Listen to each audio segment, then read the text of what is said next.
नमस्कार प्रेक्षकांनो, आजच्या एपिसोडमध्ये आपण बघूया. इथे आकाशने भूमीच्या सांगण्यावरून पाळणा आणलेला असतो आणि त्या पाळण्याजवळ तो उभा असतो. येत असताना त्याने आपल्या बाळासाठी काही खेळणीसुद्धा आणलेली असतात. तेव्हा तिथे पाळणा बघितल्यानंतर इथे आता पौर्णिमा आणि नीलांबरी दोघीजणी तिथे उभ्या राहतात. तेव्हा इकडे आजी आणि राजाराम काका दोघेजण म्हणत असतात की आकाश, अरे हे काय, तू पाळणा घेऊन आलेस? आणि पाळण्याबरोबर त्याने इथे बलून्ससुद्धा आणलेले असतात आणि पाळण्याला छान पद्धतीने डेकोरेशनसुद्धा केलेलं असतं. तेव्हा इथे आजी म्हणत असते, आकाश, अरे पाळणा कशाला घेऊन आलास? तेव्हा आकाश म्हणतो की आजी, अगं तुला माहिती आहे ना, भूमी खूप हट्ट करत होती. तिच्या सांगण्यावरून मी पाळणा घेऊन आलो आहे. तेव्हा आजी म्हणते, अरे पण घरामध्ये लहान बाळ नसताना पाळणा आणायचा नसतो, ते चांगलं नसतं, हे माहिती नाही का तुला? तेव्हा आकाश म्हणतो, आजी मला तर माहिती आहे, पण भूमीने खूप आग्रह केला होता. आता तिला कसं समजावायचं, म्हणून तिच्या सांगण्यावरून मी पाळणा घेऊन आलो आहे, असं आकाश म्हणतो.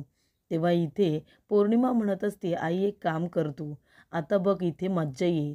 तू एक काम कर, हा मोबाईल घे आणि व्हिडिओ तयार कर.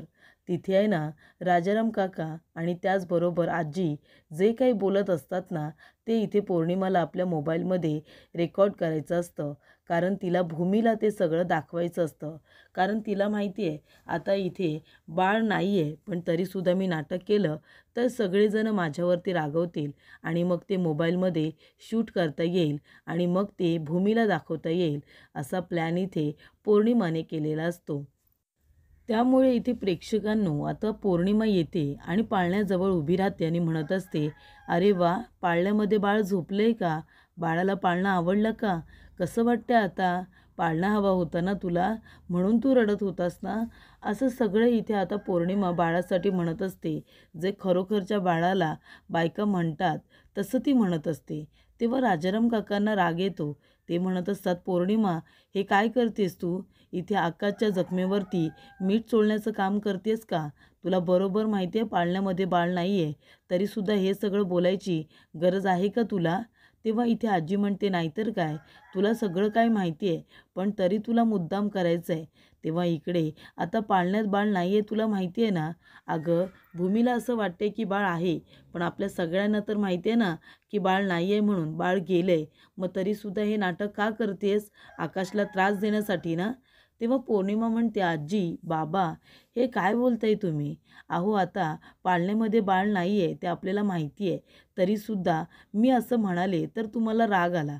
पण इथे आकाश भाऊजी तर पाळणा घेऊनच आलेत ना, मग तुम्ही त्यांना का काही बोलत नाही? आता घरामध्ये बाळ नाही आहे हे भूमिताईला कोण सांगणार? तिला पण सांगायला हवं ना.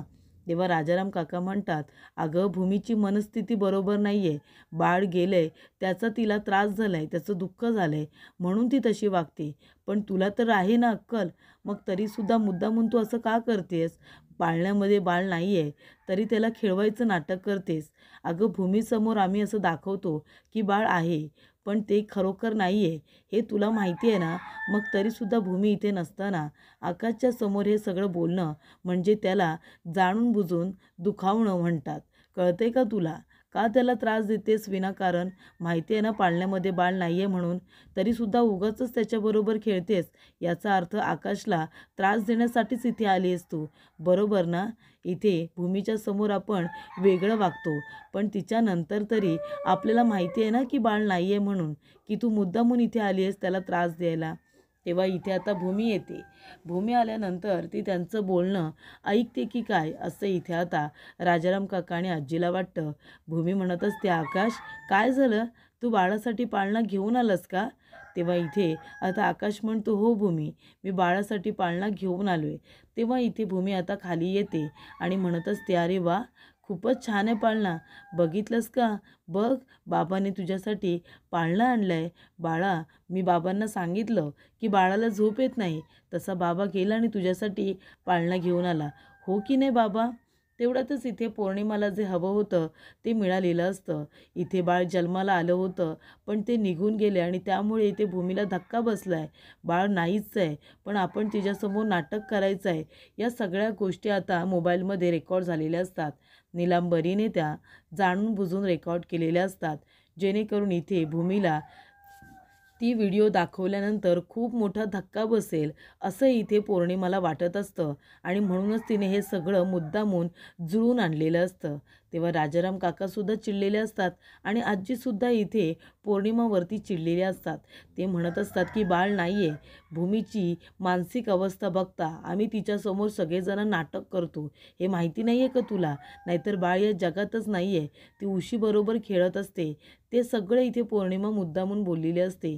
तर इथे मानसिक धक्का लागलाय म्हणून तर ती उशीबरोबर खेळते. मग तुम्ही तिला सत्य का नाही सांगत की बाई गं तुझं बाळ या जगात नाही आहे, बाळ तुला सोडून गेलं आहे. मग तिला पण सत्य कळू दे ना.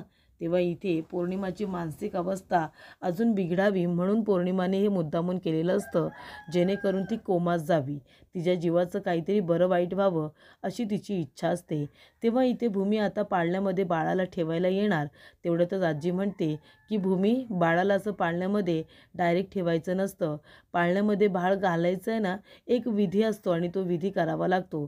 त्यानंतरच आपण पाळण्यामध्ये बाळाला ठेवू शकतो. तू थांब, आपण तो विधी करूया. तेव्हा इथे आता भूमी म्हणत असते की ठीक आहे आजी, तुम्ही म्हणाल तेव्हा आपण बाळाला पाळण्यात ठेवूया. त्यानंतर इथे आकाश म्हणत असतो आजी, मला माहिती आहे तुला खूप जास्त त्रास होतोय, पण आपण हे जे काही करतोय ते सगळं भूमीसाठी करतोय ना. हे बघ, आपल्याला आता तिची मनस्थिती समजून घ्यायला हवी आहे. तिला एकदा का बरं वाटायला लागलं ना की आपण सगळं काही तिला व्यवस्थित सांगू, नाहीतर तिला स्वतःहूनच कळेल की ती जे काही वागते ते चुकीचं आहे. तू नको काळजी करू, मला माहिती आहे तुला या सगळ्याचा खूप जास्त त्रास होतोय, पण त्रास तर मला पण होतोय ना. पण आपण हे सगळं आपल्या भूमीसाठी करतोय. त्यानंतर प्रेक्षकांनो इथे आता बाळ खूपच जास्त रडत असतं, ते गप्प बसत नसतं. तेव्हा इथे आता पारितोषची बायको आपल्या मैत्रिणीला फोन करते आणि इथे अमोली म्हणत असते की अगं सांग ना, बाळ खूप रडतंय, त्याला कसं गप्प करू. तेव्हा इथे आता बाळाला खरं तर दुधाची गरज असते, पण आता इथे दूध कसं पाजणार. तेव्हा अमोली म्हणत असते की पारितोष, माझी मैत्रीण म्हणत असते की कापसाचा बोळा घ्यायचा आणि त्याने बाळाच्या तोंडामध्ये दूध सोडायचं, नाहीतर मग छोटी दूध पिण्याची बाटली असते ना ती तरी आणायची आणि त्याने बाळाला दूध पाजण्याचा इथे प्रयत्न करायचा, असं ती म्हणत होती. काय करूया आता? मला असं वाटतंय की आपण कापसाच्या बोळ्याने त्याच्या तोंडामध्ये दूध सोडूया का, म्हणजे त्यांना असं वाटतं की त्या आईचं दूध पितायत म्हणून. तेव्हा इथे अमोली म्हणत असते, बघ ना रे, म्हणजे इथे मला एवढी आई होण्याची इच्छा आहे, पण तरीसुद्धा मी आई होऊ शकत नाही. आणि देवाने मला एवढं मोठं सुख दिलं आहे की बाळ माझ्या पदरामध्ये टाकलं आहे, पण मी त्याला दूध पाजू शकत नाही. काय झालं असतं जर हे मूल देवाने माझ्या पदरात दिलं असतं, मी या बाळाला जन्म दिला असता तर किती छान झालं असतं ना. मी स्वतः ह्या बाळाला दूध दिलं असतं. तेव्हा इकडे अमोली म्हणत असते, किती या बाळाची आई निर्दयी असेल ना, म्हणजे तिच्या पदरामध्ये एवढं छान बाळ जन्माला आलं, देवाने तिला आई होण्याचं सुख दिलं, पण बघ ना तिने या बाळाला तिथे मंदिरामध्ये सोडलं, किती वाईट वागली ती बाळाबरोबर. तेव्हा इथे अमोली म्हणत असते, मला किती त्रास होतोय, मला माहिती आहे मी या बाळाची आई आहे. अरे पण मला ह्या बाळाला सांभाळता येत नाही रे, मलासुद्धा सवय व्हायला हवी आहे ना. त्यापेक्षा जर हे बाळ मी जन्माला घातलं असतं तर किती बरं झालं असतं. मी त्याचे लाड तर करते, आता पण करते, पण मी त्याला आई होऊन दूध पाजू शकत नाही. मला ते सुद्धा करायचं होतं ना. तेव्हा पारितोष म्हणतो, हे बघ, आपण करूया, प्रयत्न केल्यानंतर सगळं काही होईल. आता तुझ्या मैत्रिणीने जे काही सांगितलं आहे ना ते आपण करूया. त्याने बाळ गप्प नाही बसलं तर आपण डॉक्टरकडे जाऊया. अगं, देवाने तुला आई बनवलं आहे, हे बाळ तुझ्या पदरामध्ये घातले म्हणजे तू आई आहेस. आपण काहीतरी करूया, बाळ गप्प होईल, त्याला सवय नाही आहे आपली, म्हणून सुद्धा कदाचित रडत असेल. डॉक्टरांकडे गेल्यानंतर सगळं काही कळेल. तेव्हा इथे देवी आईचा उदो उदो असा आवाज येतो. जोगतीन तिथे आलेली असते. जोगतीनीला बघितल्यानंतर अमोली म्हणत असते की या इथे काय करतायत. तेव्हा पारितोष म्हणत असतो की चल त्या काय म्हणतायत ते बघूया. तेव्हा इथे आता पारितोष आणि अमोली त्यांच्याजवळ येऊन उभे राहतात.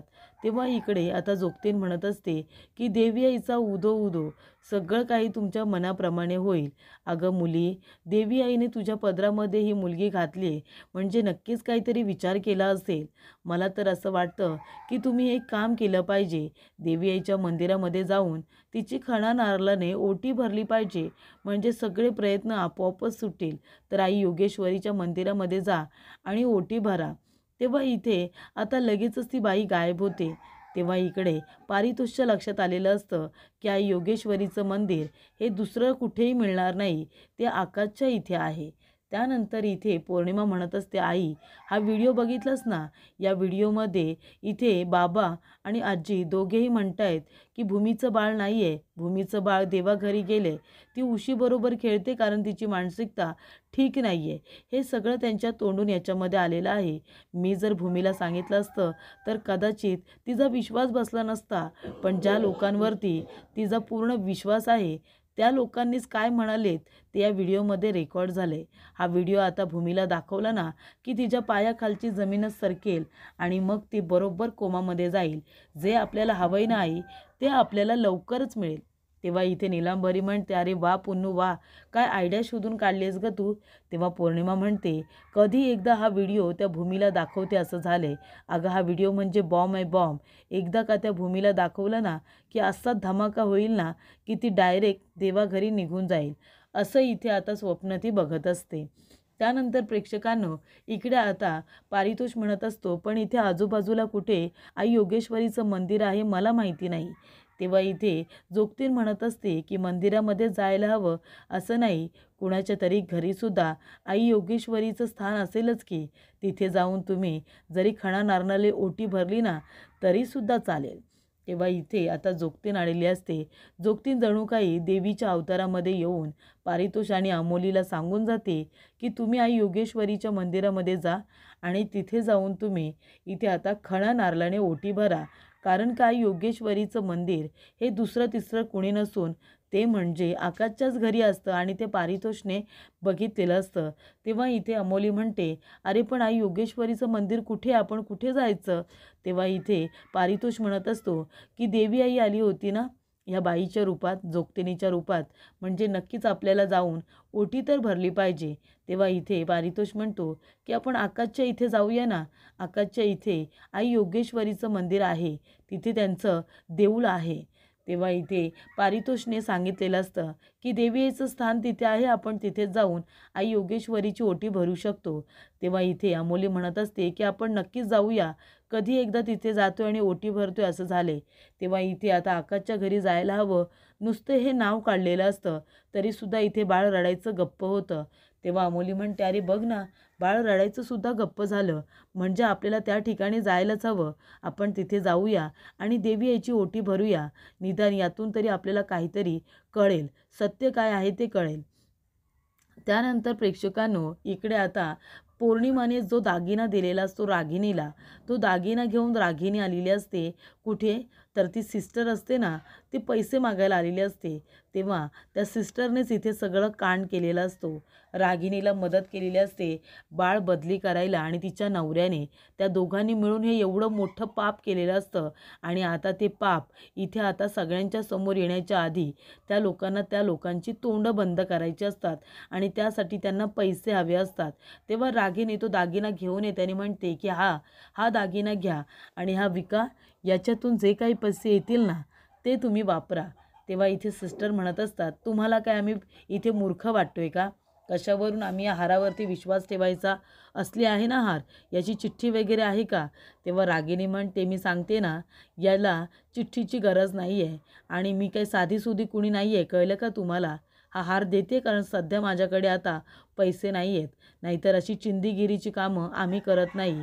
प्रामाणिकपणे तुमची इथे नळ लक्षात घेऊन तुम्हाला मदत करते ना, ते बघा, हा हार घ्या, विका आणि पैसे द्या त्या माणसाला.